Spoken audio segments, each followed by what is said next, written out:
It started with a phone call that interrupted my lunch, which you'd think would earn capital punishment in Wolfe's book, especially since it was a Thursday and Fritz had prepared his veal in aspic.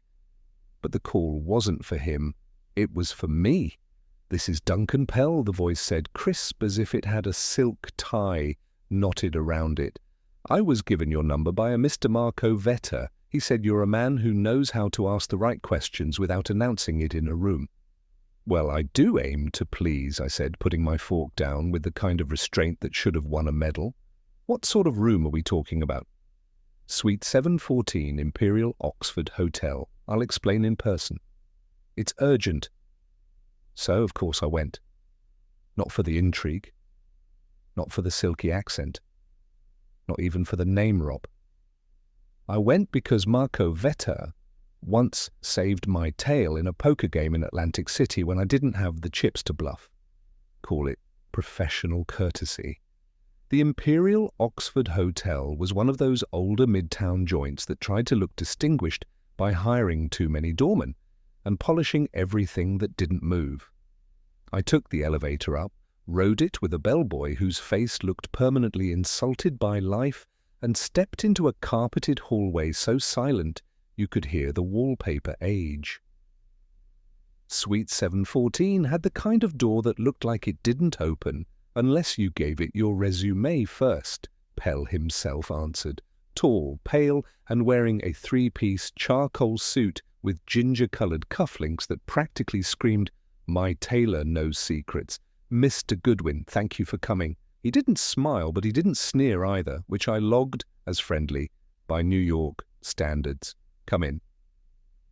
The sitting room was tidy, unmemorable, and still had the scent of someone else's expensive cologne clinging to the drapes. I noticed 3 glasses on the credenza one with lipstick, one still wet, one bone dry. Pell caught me looking. There were 3 of us here last night. Myself, my colleague Margot Feld, and a man named Albie Wren, and which one's missing?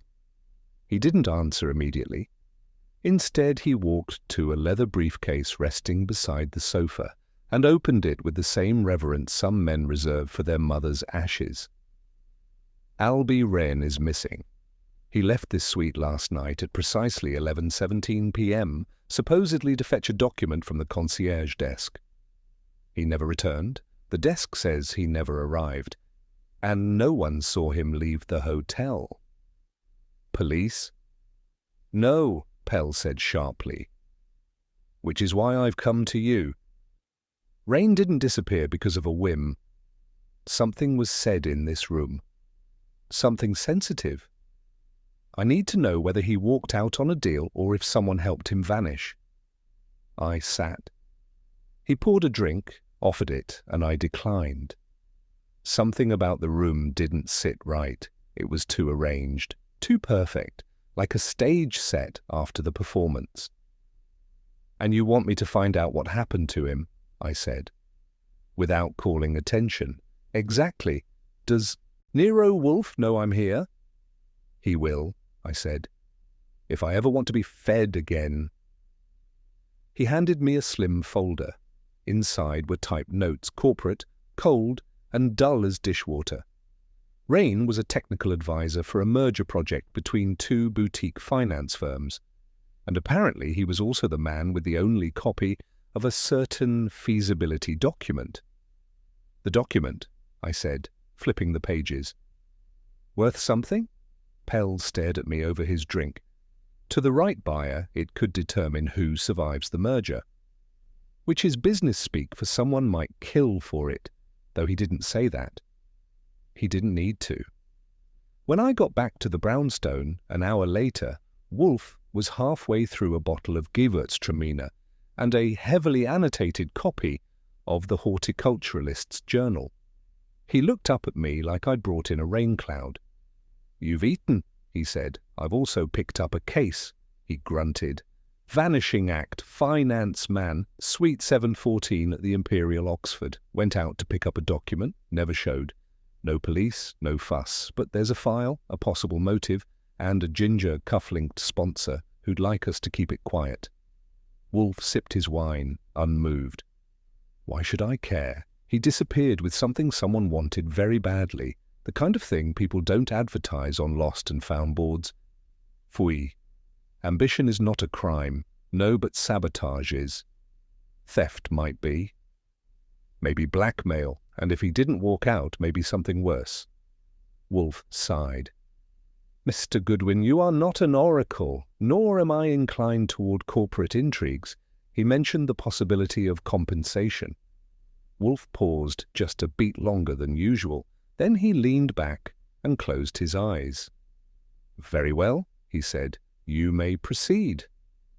Report to me when you are prepared to say something worth hearing, which, in Wolfe speak, meant the game's afoot with footnotes and a side of beer-braised beef if I played it right. Outside, the late afternoon sun was turning Manhattan into a furnace. But somewhere in that chilled, airtight hotel suite, something didn't add up, and I had a feeling Suite 714 wasn't done playing host. The next morning began with bacon, a double helping of Fritz's cornmeal muffins, and a pile of mail that looked like it had been sorted by a man with something to prove. Wolfe was already in his chair in the office when I came in, arms crossed like he was bracing himself for the apocalypse or worse, a client. You've read the file, I said, sliding into my desk chair. Yes, he replied, as if it pained him to admit it. It is neither stimulating nor entirely coherent. That's finance for you. Smoke, mirrors, and $40 words for what could have been said in 4. Wolfe grunted. What did you observe? A few things, I said. Pell's a man who's used to getting things done without smudging his cuffs. Suite 714 looked like it had been cleaned with a conscience. Too clean. The kind of clean that smells like panic. Describe the room. I leaned back. 3 glasses, 2 with traces, 1 bone dry. Pell admitted Margot Feld and Albie Wren were there last night. He says Rain left at 11:17 to get a document from the concierge desk. The desk never saw him. Cameras are conveniently under maintenance, and the doorman, well, let's just say they're more decorative than functional. Wolfe closed his eyes. I let him. With Wolfe, silence wasn't just golden, it was analytical. Pell gave me a file, I added. Very proper, very rehearsed. But he wasn't sweating the missing man, he was sweating the missing document. Aha, Wolfe said. It was a small aha, mind you, not the kind you'd hear when a man figures out who killed Cock Robin. More like the sound of someone who just recognized the shape of a chess piece he didn't like. And you suspect? That Pell is hiding something, I said, but not what you think. He's not lying to avoid blame. He's lying to control perception. He doesn't want the cops involved, not because of guilt, but because this document, whatever it is, could tank a deal. He wants the man back, quietly, before someone else notices he's missing. Wolfe's fingers touched at the tips, temple style. You said the name Margot Feld? Right-hand woman, I said. Sharp, quiet, didn't show up this morning when I checked the suite. According to the hotel staff, she left sometime after Wren. No forwarding, no note. And she didn't check out. That is unsatisfactory, Wolfe said, his voice tightening by a millimeter. Just then, the doorbell rang. Now, I've been around Wolfe long enough to know that when the bell rings during breakfast hours, it's never a florist or someone selling encyclopedias. It's usually the kind of person who brings with them problems that don't wear name tags. I opened the door. She stood on the threshold, wearing a navy blue skirt suit that probably cost more than my weekly wardrobe and holding a handbag like it might explode if handled wrong. Blonde, mid-30s, with the kind of confidence that gets you promoted fast, and the kind of stare that tells you she's had to work twice as hard for it. Archie Goodwin? You found him, I said, stepping aside. Come in. I'm Margot Feld, she said. I assume Mr. Wolfe has been informed. Wolfe's informed about everything short of tectonic plate movements, I said, closing the door behind her. You're early. I thought it best, she said, smoothing her coat, before anyone else decides to insert themselves into this. She walked into the office like she'd studied the dimensions ahead of time. Wolfe, naturally, didn't get up. He rarely does unless gravity gives him no other option. Miss Feld, he said, please sit. I presume this is in regard to Mr. Reen's disappearance. She nodded and sat on the edge of the red leather chair across from him, hands folded tight. I appreciate your discretion. Duncan didn't tell me he'd spoken to you, but I'm glad he did. We need to be careful. Indeed, Mr. Goodwin informs me that you were present last evening. Yes, it was supposed to be a final discussion before the merger's soft launch. Duncan, Albie, and myself. Everything was progressing fine until Albie left. And didn't return. Why did he leave? She hesitated. We had been going through the final language of the confidentiality clause. Albie mentioned that he had left a printout at the concierge desk. He insisted on retrieving it. Was that common practice? Wolfe asked. No, she said, which is why I found it odd. Wolfe grunted. And you left afterward? A little after midnight, she said. I returned to my own hotel. The Imperial Oxford is convenient for meetings, but not where I prefer to sleep. May I ask where you went? The Belvedere, she said, without flinching. Wolfe looked at me. Archie. Already checked, I said. She checked in at 12:42. Her story holds. Then I must ask the obvious, Wolfe said. What was on the document Albie supposedly went to retrieve? Now Margot looked away. Just for a second. But in that second, a dozen little truths tried to escape. It was a draft memo, she said slowly, something Albie had compiled for internal use, speculative notes, hypothetical outcomes. But if it got out, yes, Wolfe prompted, it would suggest that Wren believed the merger would fail and that certain executives were preparing fallback positions. It could destroy confidence and torpedo everything. So it had value, I said, to some. Enemies of the deal, investors with short positions, or even rival firms. Wolfe opened his eyes wider, which for him is the equivalent of most people doing jumping jacks. Do you believe Mr. Reen disappeared of his own volition, or was compelled? I don't know, she said, and for the first time, I believed her. But Albie wasn't a gambler. If he vanished, something frightened him. Or, I added, he was offered something better. Wolfe steepled his fingers again. Miss Feld, one more question. Has anything else gone missing? Her brow furrowed. What do you mean? Something unrelated, a note, a letter, an object you assumed was safe, but now cannot find. She considered it. Number, nothing. Why? But Wolfe didn't answer. He waved a hand. Thank you, Miss Feld. Mr. Goodwin will escort you out. We shall be in contact. Outside the door, I raised an eyebrow. You're calm, considering one of your colleagues vanished. Her lips pressed into a line. Calm is not the same as unconcerned, Mr. Goodwin. You'll learn that in finance. I watched her walk to the sidewalk, heels clicking like they were counting down to something. When I came back in, Wolfe was already dialing a number. That meant only one person saw Panzer. I presume you think the document never made it to the concierge, I said. I presume, Wolfe said, that Suite 714 is the least interesting part of this mystery. Find out who knew that Rain would be there last night? I nodded. And if someone took that document before he could? Then we are not looking for a man, Wolfe said. We are looking for an idea, one that is now loose. And in Wolfe's world, ideas were far more dangerous than bullets. There's a certain pleasure in the early stages of a case, the part where everything is still hypothetical. No one's slammed a door in your face yet, and you haven't had to dodge any loaded questions from District Attorney Skinner's office. This was that phase. Wolfe had his hands steepled and eyes half closed, and I had a growing list of names, addresses, and dubious job titles that needed verifying. It was shaping up to be a proper circle of suspects, each one with a reason to want Albie Wren gone, and more importantly, each one with a reason to want that memo buried deep. First, stop the man with the silver wristwatch and the stiff handshake, Mr. Wesley Quince. Quince was the senior partner on the merger committee for Vesper and Drake, the firm merging with Rain's outfit.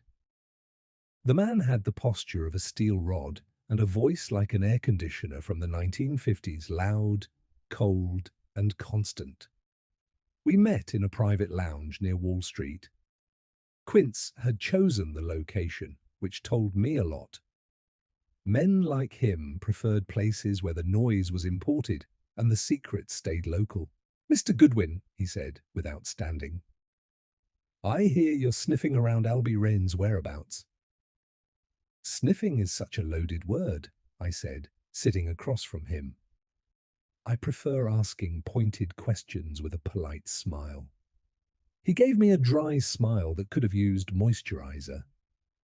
"Be careful with Wren. Men like him don't disappear, they reposition." "Funny," I said. "That's what Miss Feld thought. That he might have been scared off, bought out, or something more inventive." Quince snorted. "Margot thinks with her conscience. Admirable, but inefficient. Rain was an opportunist. If he saw something in the wind, he would have moved documents or not." "You knew about the document?" "I knew he carried notes," he said. "He liked to compile projections, sketch outcomes, and hedge possibilities. Most of them were junk analysis, but if one of those pages hinted at internal doubt, well, yes, that could be valuable, especially to the press.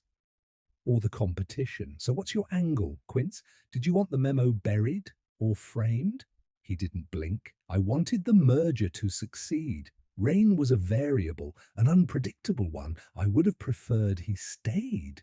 But I'm not weeping into my whiskey if he's gone." I stood. "Mind if I check your alibi for the night in question?" "I was at the Barclay Club until after midnight. They'll confirm." "They always do," I said. "Thanks for the chat. Let me know if your memory sharpens." Back on the street, I called Wolfe from a payphone. He hated cell phones, hated when I used mine indoors, and insisted I use public lines when discretion was key. It was one of the many charming eccentricities that kept our bond from being entirely professional. "He's got a motive," I said, but it was too clean. Confident Rain bailed on his own. Wolfe's voice crackled across the line. "Miss Feld has a conscience. Mr. Quince does not. That is useful. Next stop, Yancey Tremble." Yes, that was his actual name.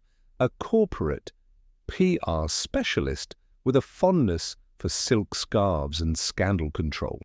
He operated out of an office that looked like a champagne bar and had more mirrors than windows. "I represent perception," he said, offering me mineral water with lime. "If there's a scandal brewing, it's my job to season it correctly." "You were listed as a secondary liaison on the merger team," I said, "taking the water but not drinking. But your name keeps popping up more than I'd expect from a press flag." Tremble smirked. "Information is currency, darling. I simply own a different kind of bank. And what kind of withdrawal would you make if someone handed you a memo that could kill a merger?" He paused, swirling his water. "I'd evaluate the players, see who needed to win more. And I'd make sure the memo never saw light. Or I'd make it shine brightly, depending on who paid more." I leaned forward. "Did you?" His smirk faded. Albie Wren was cagey, but he wasn't suicidal. If he disappeared, someone either made him very rich or very scared. I don't deal in either of those currencies. "Where were you last night?" "Hosting a charity benefit at the Hilton, 800 witnesses and 4 photographers. Does anyone specifically remember you leaving early?" He gave me a look. "I'm always the last to leave." That checked out too smoothly. Still, his fingerprints were on the edges of this mess, even if his hands were gloved. Tremble didn't kill people. He just created a fog that let others do it unnoticed. The third player on my list was someone I hadn't expected to meet so soon, Vivian Wren, Albie's ex-wife. She lived uptown in a converted brownstone with flower boxes too neat to be personal. She answered the door in tennis whites, hair tied back, expression like glass. "You hear about Albie," she said, not even asking who I was. "Come in." Inside, the place smelled of lavender and iced coffee. Everything was white or beige, as if colour might disrupt the mood. "Did he reach out to you?" I asked. "No," she said. "But I knew something was wrong. He always called me when he was nervous, even after the divorce. And lately, he was scared," she said, walking to the window. "He said something was coming, a shake-up, that the deal wasn't what it seemed." "He said that to you?" I asked. "You're divorced." She smiled faintly. "Albie didn't trust many people, but he still trusted me. Do you think he's dead?" She looked down at the street. "I think he was about to make a choice, whether to stay part of something ugly or vanish before it swallowed him." "Did he have enemies?" She turned. "Not enemies, just people with expensive motives." I left with her words tucked between my ribs. They weren't proof, but they scratched the surface. Back at the brownstone, Wolfe had set aside his orchids. That meant he was in full contemplation mode. The kind where he didn't want questions, just data. 3 names, I said, dropping my notes on his desk. Quince, Tremble, and Vivian Wren, all with proximity, all with motive. No one's clean, but no one's bleeding guilt either. Wolfe nodded. "And the document? Still missing." "Then the next move," Wolfe said, "is to determine not where it went, but who believed it shouldn't exist in the first place." "Which means, find the first person who doubted its contents," he said. "Therein lies the one who feared it most." He turned back to his orchids. I knew better than to disturb him. But I was already making plans to pay a visit to the only other person who might have touched the document before Wren disappeared. Someone at Imperial Oxford had seen something, or moved something, or decided silence was safer than speaking. And if Wolfe's hunch was right, the memo wasn't just a piece of paper. It was a blueprint for sabotage. The concierge at the Imperial Oxford Hotel had a mustache like a curtain tassel and a memory like a well-groomed elephant. His name was Edwin Forsyth, and he'd been at his post longer than most of the oil paintings in the lobby. When I introduced myself and showed credentials, he nodded like he'd expected me yesterday. "Yes," he said. "Mr. Wren, Suite 714. I recall the gentleman. He inquired about a document the night of the 12th, around 11:15, I believe. You remember the time?" "I remember all the times, Mr. Goodwin. It's the key to good service." I gave him that. The man could have recited elevator traffic and still had bandwidth left for tea preferences. "Did he collect anything from you?" "No," Forsyth said with polite regret. "He asked about an envelope he claimed he had left earlier. There was nothing here under his name or the suite." I checked the standard hold box, then the executive ledger. "What did he do when you told him that?" He looked surprised. Not worried, just confused. "Said he might have given it to the wrong clerk. Then he stepped aside to make a phone call on his mobile." "Did you hear the call?" Forsyth raised an eyebrow. "Mr. Goodwin, I am discreet, not deaf." He said, and I quote, "It's not here. If you moved it, I want to know why. Don't hang up." Then his voice dropped. "Did you see who he was talking to?" "Number." But he ended the call quickly. Then he stepped outside. I blinked. "Out into the street?" Forsyth nodded. "Yes, that's the last I saw of him. He didn't re-enter, and there's no camera on the vestibule exit. It's under refurbishment, as you may know." "I may," I said. "And I may also guess that the front desk staff knows how to look the other way when asked." "Not by me," Forsyth said stiffly. "I run a tight post." I thanked him and slid him a folded bill for his patriotism. His nod was slight, but appreciative. Outside, I crossed over to a bodega catty corner to the hotel. Sometimes the eyes that see the most don't wear suits or earn tips. The woman behind the counter wore plastic bangles and a frown that looked permanent. "You see a man in a grey suit leave Oxford around 11:30 Wednesday night?" I asked, laying out a crisp 20. Her eyes flicked from the bill to me. "Grey suit? Maybe." "Lots of suits. What does he look like?" "Late 30s, dark hair, no hat, distracted look. Might have stood near the curb." She nodded slowly. He smoked, leaned on the call box. Then the car pulled up. Fancy dark one of those corporate cars with no decals. He got in, that was it. Anyone else in the car? Couldn't see. Tinted windows, but he didn't look happy. Neither did I. I dropped another bill and walked back toward the hotel, where the doorman gave me the same stiff nod he gives tourists with big suitcases. "You see a town car pick up a guest around 11:30 Wednesday?" I asked. He frowned. "We had several. Could have been one for the Japanese delegation. Any delegation members vanish into thin air?" "No, sir." "Then this one had no delegation." I spent the next hour tracing corporate car services with bookings near the hotel. 3 said no such car stopped at Oxford that night. The 4th Midtown Executive Transport had a ride logged at 11:24, booked through a burner number and paid in cash. Pickup was listed as curbside Oxford. Drop-off not recorded. Driver's name F. Reyes. I tracked down Reyes at the company garage off 9th Avenue. He was a barrel-chested guy with calloused hands and bloodshot eyes that said he'd been working nights since the invention of asphalt. I bought him coffee and a sandwich, then showed him Rain's photo. "Yeah," he said. I picked him up. "Where'd you take him?" He hesitated. "I can't say." I gave him a look. "Can't or won't?" "Both," he said. "A man like that gets in and says just drive. I drive. Around 23rd he says take a turn, ends up outside a building near Hudson Yards. Don't go in, sit for 5 minutes. Then a woman gets in. That turned my head. Describe her. Business sharp. Short hair, red coat. I didn't get a name. They didn't talk much. Then what? 10 minutes later, I dropped them off at 314 Schuyler Street. The building looked like a private residence. The lights were off. They both got out. I left. "And no pickup?"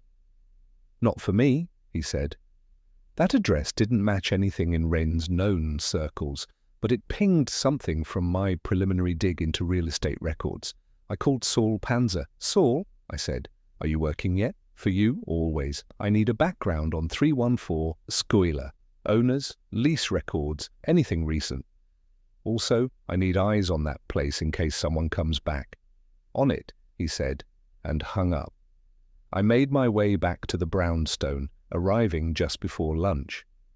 Wolfe had a plate of sliced beef tongue and horseradish arranged like a map of Spain.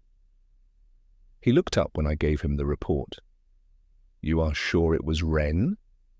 The driver identified him. No hesitation. "And the woman?" "No name, but distinctive. Red coat, short hair, could be Feld, could be someone else. Schuyler Street." "Curious," he said, chewing slowly. "I've got Saul on it. I should have something soon." Wolfe nodded. "And the concierge?" Forsyth confirmed Wren came down looking for the document. It wasn't there.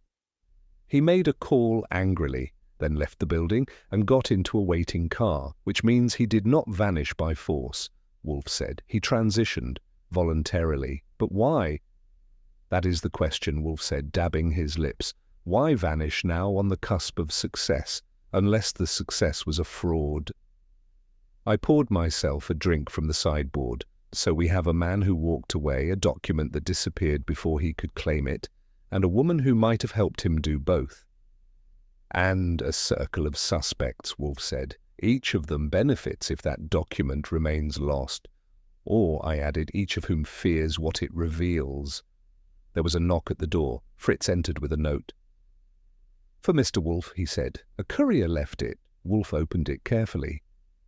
Inside was a small envelope unmarked. He slid out the contents, a single typed line. "You are asking the wrong questions." Wolfe read it. Then he smiled. "Excellent," he said. "That means we are very close." "And it means," I added, "someone's getting nervous." Wolfe leaned back. "Mr. Goodwin, I believe it is time to bait a hook." "What bait?" "The only thing that makes a thief hungrier," he said. "Doubt. In Nero Wolfe's brownstone, few things are sacred, but among them is the idea that absolutely goes missing. Everything has its place. Every book, paperweight, spice jar, and napkin ring lives in a deliberate universe of order, designed by Wolfe's brain and enforced by Fritz's hands. So when something disappears from that sanctum, even something small, it sends a tremor up Wolfe's spine you'd think was tectonic. The tremor began shortly after lunch. We were in the office and I was recapping my call with Saul, who had managed to confirm that 314 Schuyler Street was owned by a shell company tied to an out-of-town holding group, anonymous, of course, with a legal trail greased by more lawyers than a Supreme Court hearing. Wolfe listened, occasionally jotting notes in the thick ledger he kept on the right side of his desk. I'd seen him write in it hundreds of times. He never misfiled a single entry. So when he paused mid-sentence and stared at the open page like it had grown teeth, I noticed. "Archie," he said quietly, "did you remove anything from this desk this morning?" "No," I said, "and unless Fritz has been sleepwalking and solving cases on the side, it wasn't him either." Wolfe didn't respond. He flipped 2 pages back, then forward again. The movement was slow and deliberate, the kind that makes you itch even if you don't know why. "Something is missing," he said. I stood and walked over. "What?" "A clipped note," he said, typed, folded in half. I placed it between the entries for June 18th and 19th. It was regarding a previous client irrelevant to the Rain affair but confidential. Now it's gone. That set off a small bell in my head. Wolfe's office is many things intimidating, orderly, carpeted in walnut tones and volumes of knowledge. But it is not a place where paper evaporates. I took a quick look around the desk. No loose slips, no drafts in the waste bin, nothing under the blotter, no note. "Did Saul drop by?" I asked. "Kramer? Inspector Stebbins?" "No," Wolfe said, tight-lipped. "And no one besides you and Fritz has been admitted since lunch yesterday." He rose. That in itself was a 5-alarm fire. Wolfe only left his chair when orchids were dying or civilization was collapsing. He stepped to the bookshelves and began inspecting the spines, not reading, just noting their angles. Then to the table where the globe sat, and finally to the cabinet near the west wall, where he kept locked case summaries. He checked each of the 3 drawers, then locked them again. I said nothing because anything I'd say would be redundant. He wasn't looking for the note. He was checking whether anything else had been touched. He was verifying a theory he hadn't voiced yet, which meant it was more serious than just a missing slip. Finally, he sat down. "This is an intrusion," he said. "You think someone was here?" "Not someone, a professional. Someone with knowledge of this room, or at least who had time to observe it closely." The note was not visible. It was tucked in discreetly, but not hidden. Whoever removed it knew exactly what to look for. "But how?" I asked.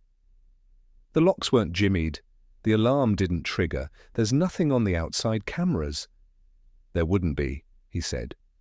"Whoever entered did so without forcing access. Which leaves us 2 possibilities. The lock was bypassed electronically, or someone with permission let them in," I finished. We both looked at the office door. It hadn't moved, but suddenly it felt like it was breathing. I crossed the hall to the kitchen. Fritz was slicing radishes for dinner, one of those tasks he did with surgical calm. He looked up. "Something wrong, Archie? Did anyone come in while Wolfe and I were out this morning?" "No," he said. "I would have seen. No deliveries, no visitors." And last night? No, he said again, this time with more emphasis. I checked every lock before bed. It was quiet. I returned and gave Wolfe the news. He leaned back, breathing through his nose like a man preparing for unpleasant surgery. It was timed, he muttered, while we were occupied with your notes. The intrusion was not random. It was executed to retrieve a specific, detail something connected to Wren's situation, even if tangentially. Could it be the note itself? I asked. You said it wasn't connected, not obviously, he said. But there was mention of a firm, Valent Partners. I now recall Wren once submitted an inquiry to Valent about a market analysis 6 months ago. It seemed routine. Could that analysis be tied to the merger? It could, Wolfe said, and if someone believed the note documented a contradiction or doubt about Rain's intentions, it would be valuable, which meant someone not only knew Wolfe was involved, they were already trying to edit what Wolfe knew. That wasn't just bold, it was offensive. Wolfe's fingers pressed together. We will not inform the police. Not yet. But this, he tapped the empty space on the desk where the note had been, has escalated the matter. I nodded. What's the next step? We let them believe they were successful, he said. Then we used their urgency against them. That evening I drafted a discreet message and dropped it in the mailbox outside the Metropolitan Club. It was addressed to Yancey Tremble. The envelope contained a fabricated summary of the missing note and intentional blend of truth and misdirection. It implied that Wren had questioned the integrity of the merger's overseas investors and mentioned someone codenamed Atherton. Wolfe watched me seal it. That should agitate the right nerves, he said. And if Mr. Tremble is involved, he will not keep it to himself. You think he'll run with it? Of course, Wolfe said. He cannot help himself. He trades in secrets, even false ones. That night, I did another sweep of the brownstone. Nothing seemed disturbed, but the sense of trespass lingered. It wasn't about the note anymore. It was about the breach. Someone had decided that Wolfe's involvement was too dangerous to ignore and acted accordingly. The next morning, Saul called. I got movement, he said. The building on Schuyler? Someone was there at midnight. No lights, but a silhouette in the upstairs window. Tall, male, I think. Didn't stay long. Anyone else? No, but here's the kicker. The front mailbox? Someone left a folded piece of paper, just slipped it in and walked away. Did you get it? Already in my pocket. What's it say? He read it aloud. You were warned. Stop looking. I hung up and relayed the message to Wolfe. He didn't flinch. He didn't even blink. Confirmation, he said. Of what? That whoever's involved knows we're closing in. He reached for his beer, lifted the glass, and said softly, Let them sweat. The moment they fear their truth being reshaped, they will make their first mistake. And I had to admit, if someone had the nerve to sneak into Nero Wolfe's brownstone and take something off his desk, they might have thought they were being clever, but they were wrong. They declared war. It takes a lot to make Nero Wolfe raise his voice. Not just volume, mind you, tone, intonation. That subtle stiffening of syllables that means the air around him is no longer simply oxygen, but something sharper. The note from Schuyler Street had done it. The theft from his desk had sealed it. But it was what came next that finally cut deep enough to make the room feel colder. It started with a phone call I wasn't expecting early morning, just past 8. I was still in pajamas, balancing toast and a copy of the Gazette when the landline rang. Only a handful of people ever called that line before 9, and 3 of them were retired. Goodwin, I said, still chewing. This is Margot Feld. I stopped mid-bite. Well, good morning. Up early? I've just been followed, she said. I sat down. Say that again. I went out for coffee on 83rd, 2 blocks from my hotel. I noticed a man across the street who adjusted his paper every time I turned. Then he walked when I walked, stopped when I stopped. I took a detour through a bookstore. He waited. I doubled back. He peeled off, but reappeared on the next street. I took a cab back. I don't think he saw me get in. Description? Short, heavy-set, dark glasses, bad hat. Didn't look like a mugger. Noted, sit tight, don't make any sudden moves. We'll be in touch. I hung up and turned to Wolfe, who was already lowering his orchid trowel and adjusting his glasses. That makes two, I said. First, someone pokes through your desk. Now, Margot Feld's got a shadow. She is the most vulnerable, Wolfe replied calmly, brushing soil from his thumb. She's perceptive, but not strategic. Whoever is orchestrating this assumes she'll crack first. Then they're not wrong, I said. She's nervous. She is more than nervous, he said. She is exposed, and the pressure will now escalate quickly. Wolfe rang for Fritz and instructed him to prepare the front room. We may have visitors, he said, which was Wolf code for call Saul. 10 minutes later, I had Saul Panzer on the line, and he was halfway through his second surveillance shift of the morning. I'll redeploy, he said. Want me to tail the tail if you can get him, I said, and keep Margot covered. Wolfe thinks she's going to be squeezed. I've got someone nearby. I'll get eyes on her within 15. Perfect. And Archie? Yeah, check your inbox. I dropped a package there an hour ago. Something you'll want to read. I ran down to the vestibule and retrieved the envelope. Inside was a printed scan of a corporate file. I flipped through it as I climbed the stairs 2 at a time. It was a financial audit report 6 months old, commissioned by Rain's firm, Silhouette Holdings, conducted by an outfit named Cormex Analysis. At first glance, it was dry reading, tables, trend lines, risk flags. But halfway through, a memo had been stapled in. It was addressed to Albie Rain, confidential. Per directive, projected risk exposures in the merger with Vesper and Drake suggest probable investor misrepresentation unless regional liabilities in Southeast Asia are disclosed. Recommend internal delay of announcement pending audit response. Ems Chan, Senior Analyst Investor Misrepresentation, Hidden Liabilities, Delay of Announcement. The memo was dated 10 weeks ago and buried. I laid the pages out on Wolfe's desk like they were fragments of a crime scene. He skimmed, then read it again, then leaned back and let out a long, low exhale. This, he said, tapping the page, is the real motive. Blackmail? No, Wolfe said. Panic. If Wren had this, if he understood it, or if he leaked it, he could destroy the merger, sink valuations, and implicate 6 stakeholders in securities fraud. Which means, Wolfe said, whoever made him vanish did so not to silence a man, but to erase a liability. I paced. But if he's dead, I didn't say that, Wolfe said sharply. He may be in hiding. Or coerced, but alive, possibly bargaining. The memo increases his value and increases their desperation. He rang for Fritz again. Bring the yellow index ledger, Wolfe said. We are reclassifying the suspects. While Wolfe busied himself with resorting categories of guilt, I made another call, this time to Wesley Quince. Mr. Quince, I said, when he picked up. Just a friendly follow-up. You mentioned Rain's memos were mostly junk. Does the name Cormex Analysis ring a bell? There was a pause. It might.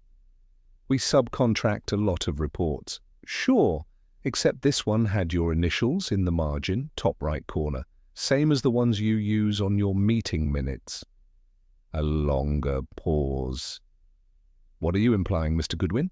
I'm not implying anything, but it would be helpful to know why you signed off on an audit recommending merger delays and then greenlit the press release anyway. That memo was internal, Quince snapped. It was speculative. So speculative you buried it? I suggest you tread carefully. That's my favorite kind of tread, I said, and hung up. Wolfe looked at me. He will call back. When he does, say nothing. Let him stew. I nodded. What about Margot? Wolfe folded his hands. She will be contacted soon. They will either offer her protection, threaten her, or attempt to discredit her. All three are instructive. Just then Fritz entered again, this time with a tray holding a sealed envelope. No postmark, no return address. I found this slid under the vestibule door, Fritz said. Wolfe opened it with a letter opener, slicing neatly across the top. Inside was a photograph. It showed Albie Wren, alive, sitting in a room with no windows, wearing the same grey suit with a paper in his lap. His eyes were alert, the angle was tight. The photo had been taken recently. There was a newspaper folded in the background, the date visible. 2 days ago? Wolfe examined it silently. Then he turned it over. On the back was a single sentence. He doesn't have the original, but we think you do. Wolfe looked up. They believe we possess the document. And they're threatening Wren, I said, trying to flush us out. No, Wolfe said, this is not a threat. This is a bluff. They want us to reveal whether we've seen the contents, which means they're unsure how much damage he's done or could do. We bluff back? Not yet, Wolfe said. Not until I understand who among them is capable of moving without consensus. I understood. He was no longer interested in the merger or the document or even the disappearance. He wanted the puppeteer. And someone had just tugged too hard on the wrong string. Wolfe stood. Get Saul on the line, he said. Tell him full. Engagement.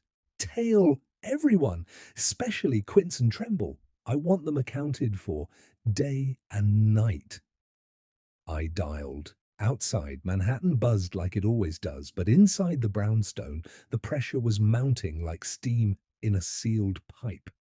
We weren't chasing a missing man anymore. We were chasing whoever thought they could make Nero Wolfe blink. There's a unique kind of silence that comes over the brownstone when Nero Wolfe is at war. It's not a loud war. There are no sirens, no shouted orders, no thrown punches. No, Wolfe wages battle with the slow, deliberate silence of a chess master moving his first pawn with the same gravity as if it were a guillotine. That morning, after the photo of Reen arrived, the air in the office had thickened, not with smoke or noise, but with strategy. Wolfe had called Saul Panzer back into the fold with a full engagement order. That was rare. When Wolfe went from observation to orchestration, Saul was his go-to instrument, quiet, efficient, incorruptible. I've always said Saul could follow a man across Manhattan without making a pigeon blink, and now Wolfe wanted him on 3 people at once. The assignment list was handed out like a sacred scroll: Wesley Quince, Yancey Tremble, and a third named Delora Nest. Who's Delora? I asked. She is not in the file, Wolfe replied, rising with effort from his chair and shuffling toward the dictionary stand, which he only touched when he was thinking sideways. Which is exactly the point. Delora Nest, as it turned out, was listed in the internal memo I'd skimmed in the Cormex audit twice.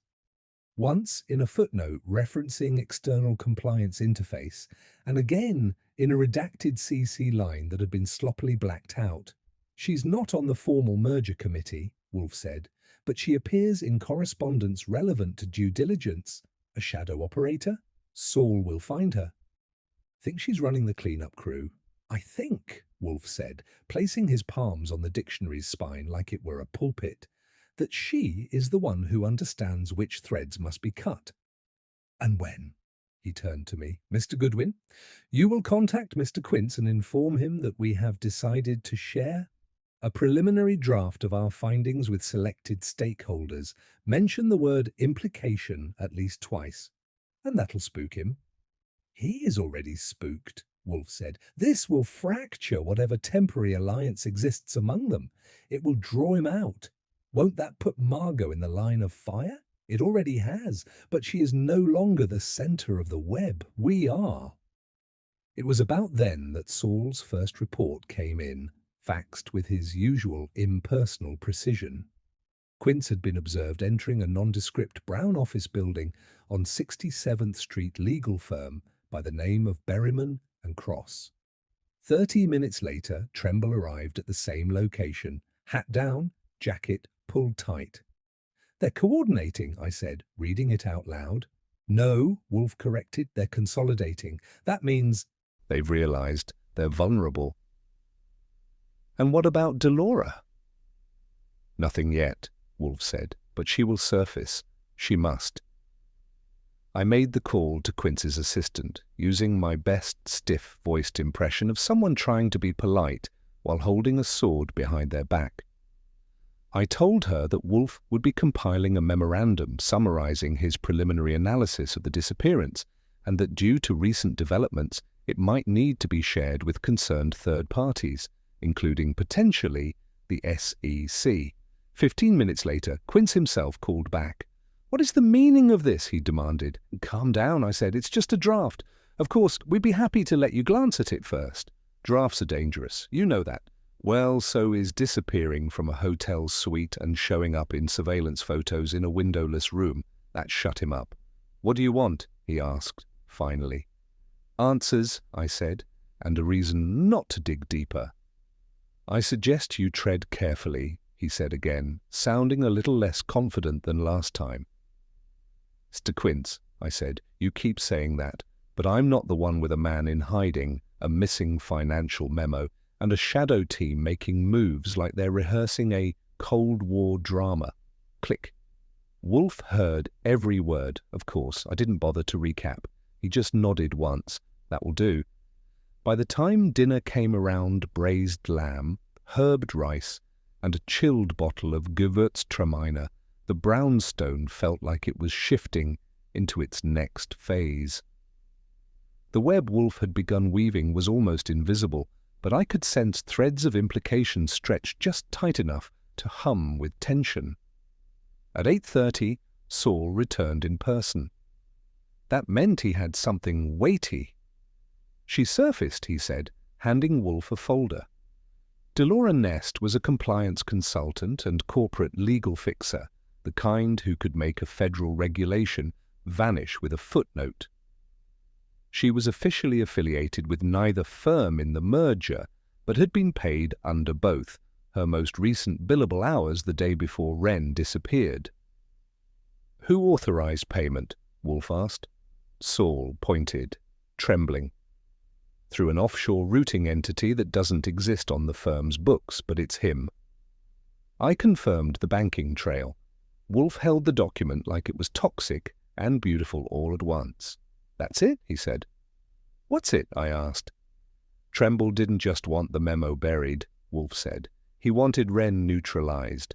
Delora was hired to handle the compliance concern. Which means she found him." "She found him," Wolfe repeated, "and either persuaded him to vanish or made it happen herself. Then we found her." "No," Wolfe said. "We invited her." I blinked. "You want her here?" "Yes," Wolfe said. "Summon her, but not as an accuser, as a collaborator. Tell her we know she is involved. Tell her that Mr. Rain has resurfaced, and that we are considering offering him sanctuary. That'll scare the truth out of her?" "No," Wolfe said, "but it will make her reconsider who's controlling the narrative." So I made the call. Delora's voice was calm, cultured, and every bit as guarded as you'd expect from someone whose entire job was making sure other people's fingerprints stayed invisible. "I suppose it was only a matter of time," she said. "I imagine you know why we're calling. I imagine you'll tell me anyway." "We know about the audit memo," I said. "We know about offshore payments, and we know about Wren. He's alive." Another pause. "Then where?" "That's a question we'll answer once we meet." "Your office?"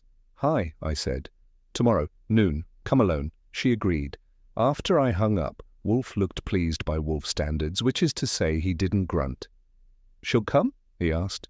"Yes." "Good. Does that mean she still believes there's something left to protect?" Then he looked at me. "Mr. Goodwin, please prepare the chairs. Tomorrow we begin the unweaving." And that's how you knew Wolfe was ready. Not when he shouted, not when he paced, but when he asked for more chairs. If there's one thing Nero Wolfe does better than silence a room, it's fill it. Not with noise, never that, but with presence, the kind that compresses the air until every word feels heavier and every second feels longer than the last. That's what the office felt like just before noon on the day he summoned them. Wesley Quince arrived first on the dot, wearing a pinstripe suit and an expression that had clearly been ironed into place. He nodded to me curtly, then immediately zeroed in on the center chair across from Wolfe's desk, the one we always leave for the man most likely to feel the heat. Next came Margot Feld. She walked in briskly, nodded to me with the faintest of tension in her jaw, and took a seat by the bookcase positioned smartly to observe both Wolfe and the rest of the room. She didn't say a word. Tremble followed, 15 minutes late, and dressed for the theatre in a three-piece black ensemble with an ascot that made me want to commit fashion crimes on his behalf. He gave me a look that suggested he'd practiced charm in front of mirrors. "Mr. Goodwin," he said, with that usual oil-slick smile. "Still answering the door, I see." "Only when I'm expecting a performance," I said. He laughed, but not too hard, and took the seat closest to the globe. And then, precisely at 12:17, Delora Nest arrived. She was taller than I expected, with sharp features and eyes that catalogued the room the way Wolfe catalogued mistakes. No hesitation, no visible nerves. She walked in like she belonged there. "Ms. Nest," I said, offering her the chair near the window. She nodded once, sat, and folded her hands in her lap. Wolfe did not rise to greet them, of course. He sat behind his desk, eyes half-lidded, the edge of his left thumb brushing the blotter in slow, thoughtful taps. "Ladies and gentlemen," he said, his voice even and low, "thank you for coming. I will be brief, because your time is no longer yours to waste." That was Wolfe's version of clearing his throat. "You are here because you are, individually and collectively, connected to a vanishing act. Not a clever one, I'm afraid." Mr. Rain's disappearance was neither artful nor thorough. It was instead desperate. And desperation, he said, pausing just long enough to let it bite. "Leaves trails." Quince shifted. Wolfe didn't acknowledge it. "You may speak when spoken to. If you interrupt, you will be dismissed." Permanently. That shut the room down tighter than a sealed vault. He turned to Quince. "You authorized the merger despite internal red flags, specifically a compliance audit that warned of undisclosed liabilities in Southeast Asia. You labeled it speculative and proceeded." "I did," Quince said, jaw tight. "Because the audit was flawed." "No," Wolfe said, "because the audit was inconvenient." Then he turned to Tremble. "You routed payments through an offshore entity to retain Ms. Nest. These payments were concealed from the standard expense reports and listed under media liaison services." "I represent reputation management," Tremble said coolly. "I was hired to contain risk." "Indeed," Wolfe said, "and nothing is riskier than a man who has stopped believing in the story he's been paid to help sell." Tremble crossed his legs and didn't respond. "Ms. Nest," Wolfe continued, "you met with Mr. Wren 2 days before his disappearance. That meeting occurred in a townhouse registered to a dormant investment entity with ties to your former employer." Delora didn't flinch. "You're very well informed." "I'm very patient," Wolfe said. "Mr. Wren's whereabouts are no longer in dispute. What remains is the matter of motive and sequence." Now he folded his hands and turned to Margot. "Miss Feld, you were present the night Mr. Wren disappeared. Did you, at any point, suspect that he was in danger?" Margot hesitated. "Number. I thought he was being cautious. He'd been tense for weeks. When he said he needed to retrieve a document from the concierge, I assumed he wanted a private moment to regroup. You did not follow him." "Number. Why?" "Because I didn't think he'd vanish." Wolfe nodded. Then he spoke again, slowly, with deliberate weight. "Here is what I know. Mr. Wren became a liability, to some of you because he knew too much, to others because he was beginning to talk. The document he retrieved or tried to retrieve was never at the concierge desk, because it had already been taken by someone with advanced knowledge of his movements. That drew collective stillness. Wolfe had their nerves now. It was not taken randomly. It was removed from its expected location, and the expectation was left intact. That is an elegant form of sabotage, the kind that suggests premeditation. He leaned back. And now one of you will try to deny it. Quince took the bait. You're implying we're working together. I'm not implying, Wolfe said. I'm observing. Tremble pays nest. Quince signs off on denials. Ms. Feld is cut out of the loop and kept as cover. Wren was your only uncontrolled variable. He knew the truth or enough of it, and when he wouldn't keep quiet, you made him disappear. Tremble uncrossed his legs. That's a dangerous accusation. Indeed, Wolfe said, because it's not yet complete. He turned his gaze to Delora. You were not hired to make him vanish. You were hired to manage his exposure, but your methods were less effective than advertised. He refused. He held his ground. And now you are all scrambling to manage a problem that has re-emerged. Delora said nothing, but her silence was now defensive. Wolfe reached into the drawer and removed the photo of Wren, alive. He slid it across the desk. Taken 2 days ago, he is not in your custody. He is not silent. He is bargaining. That finally cracked the room. Tremble's jaw went slack for half a second. Quince looked like he'd swallowed an olive pit. Margot inhaled sharply. Only Delora's eyes narrowed, but the muscles in her hands tightened. Wolfe tapped the desk once. I am giving you the opportunity here and now to redirect the outcome.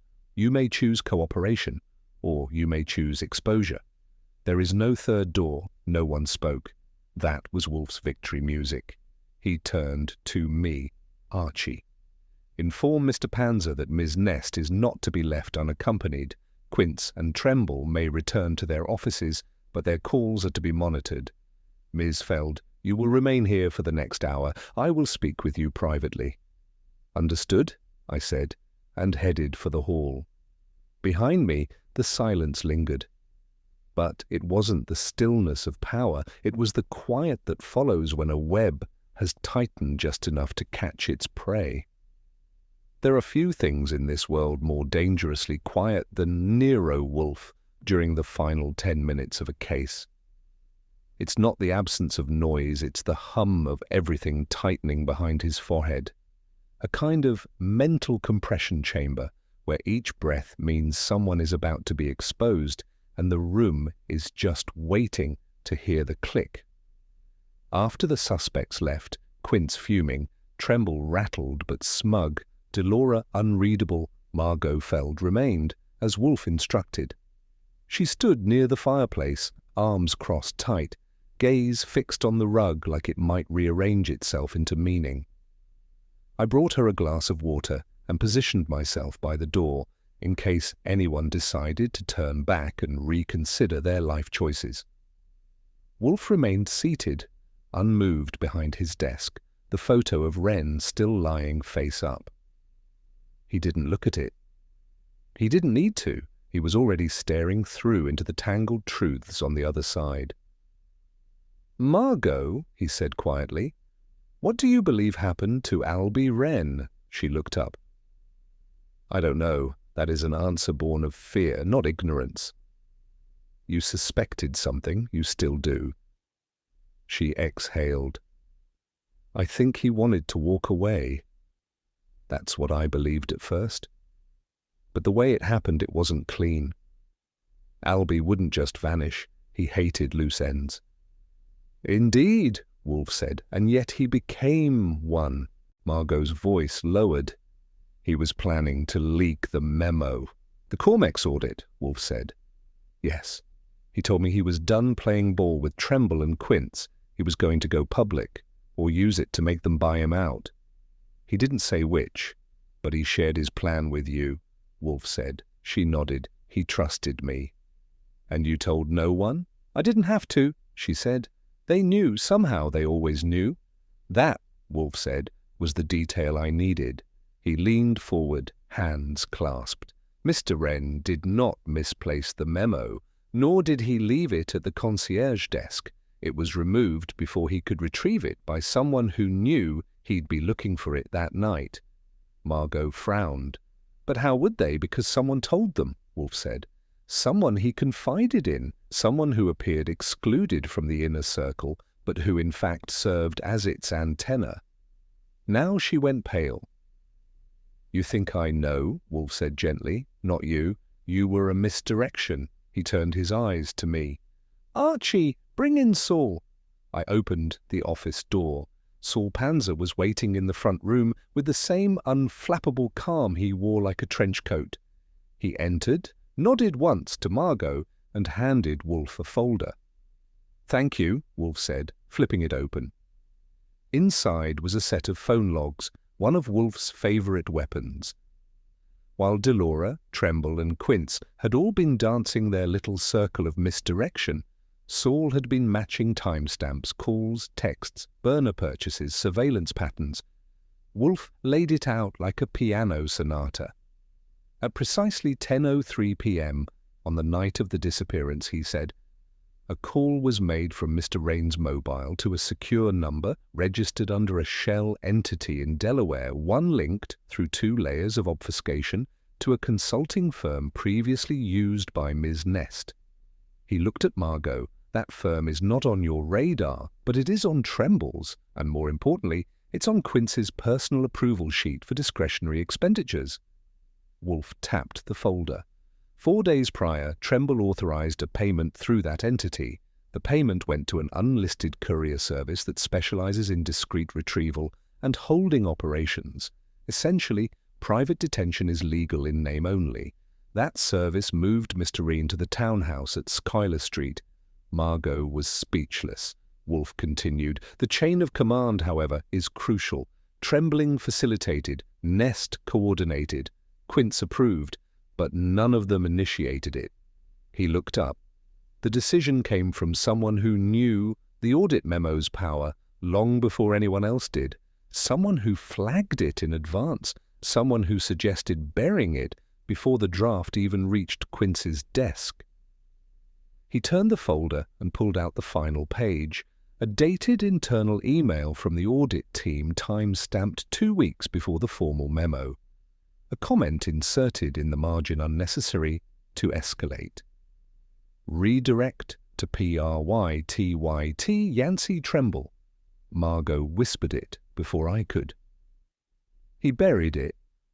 Yes, Wolfe said, he foresaw the danger. Not because he feared financial collapse, but because he feared irrelevance. If the merger fell through, Tremble lost his contract, his visibility, and his leverage. The moment Reen became a liability, Tremble moved first. Wolfe's tone cooled. Delora Nest was retained to arrange containment, nothing violent, but when Rain refused to comply, she escalated. The photograph, the bluff letter, the note stolen from my desk were all pressure points, designed not to silence us, but to provoke a misstep, to flush out what we knew. And Quince? Margot asked. An accomplice after the fact, Wolfe said. He authorized what he believed to be a temporary correction under pressure from Trimble. His guilt is administrative, Tremble's is architectural. I whistled low. And Nest? Wolfe sighed.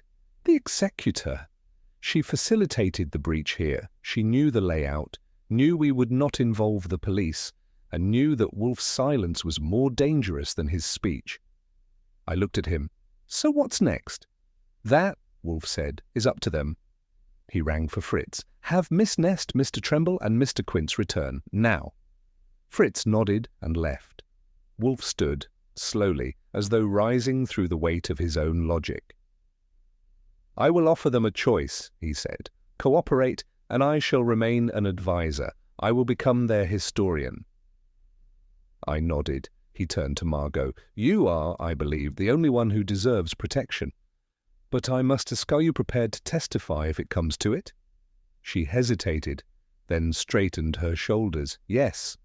Wolfe gave her a rare nod of respect. And Mr. Wren? Already in motion, Saul said quietly. He's being moved. Safely. Good, Wolfe said. Then we begin the final act.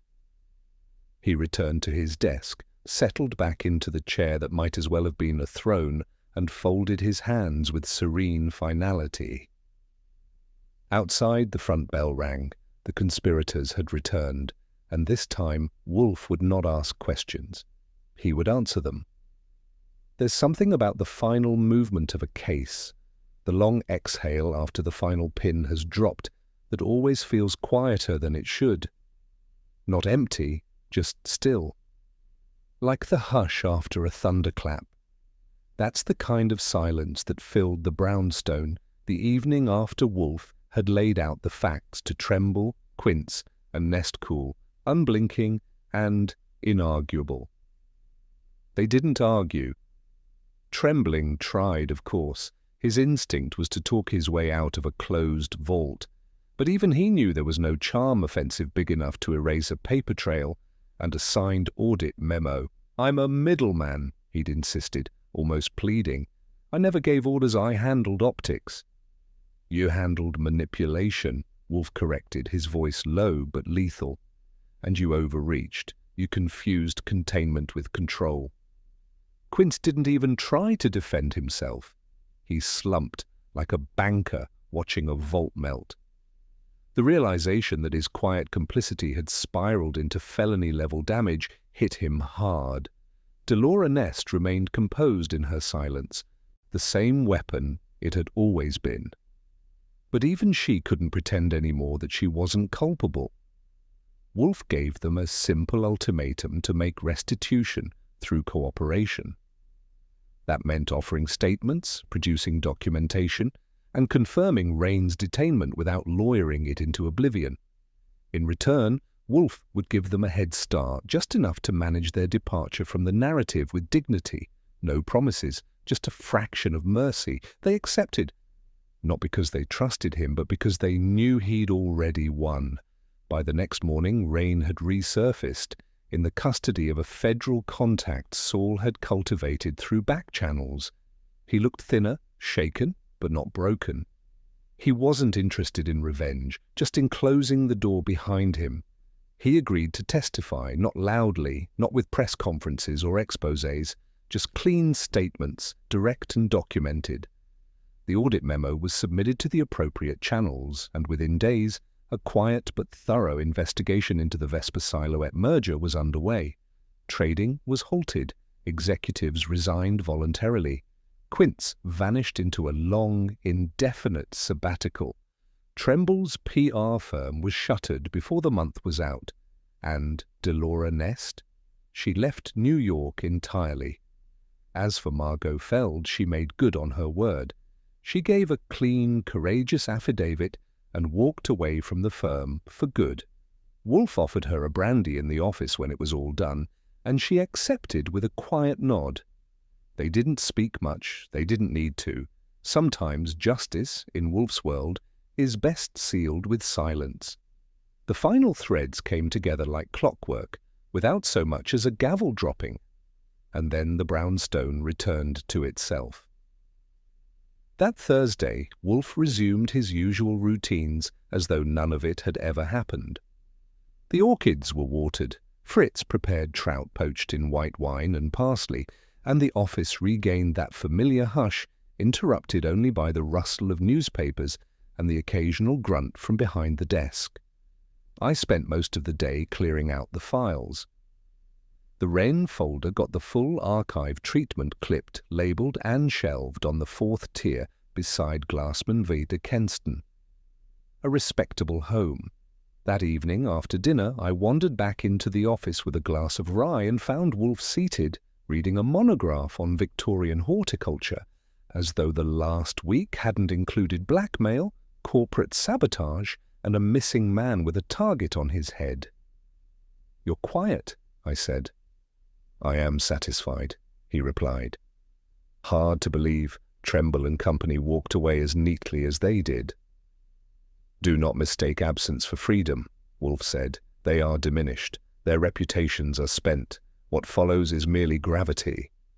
You ever think about how close this one came to getting out of hand? I think, Wolfe said, that subtle crimes are rarely discovered by force.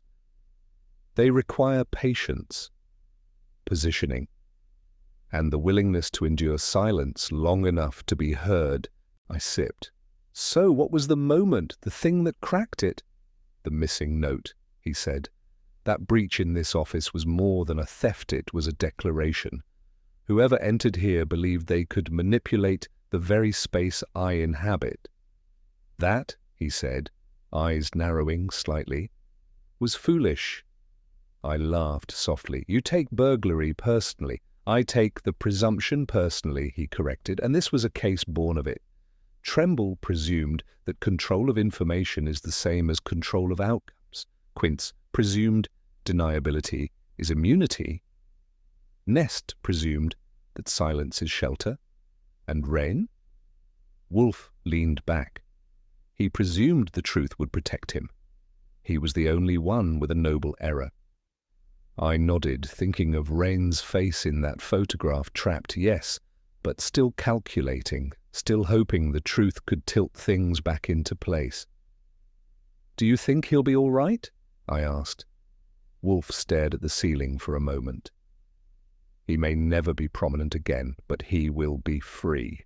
That is sufficient. I drained the rest of my rye. So what's next? Wolfe opened the next page of his monograph. Tomorrow, he said, we will receive a new shipment of orchids from Belgium. 3 crates. Rare, delicate, infuriating, like most of your clients, I muttered. Except the orchids, he said, not looking up. Do not lie. I left him there, surrounded by the quiet elegance of his own Dominion books, orchids, the exact arrangement of pens and notes on his desk, all back in their rightful places. The brownstone was whole again, but outside, somewhere in the city, someone was already telling a story about a case they almost got away with, and the man in a chair who never moved but somehow saw everything, and if they were smart, they were also telling it as a warning.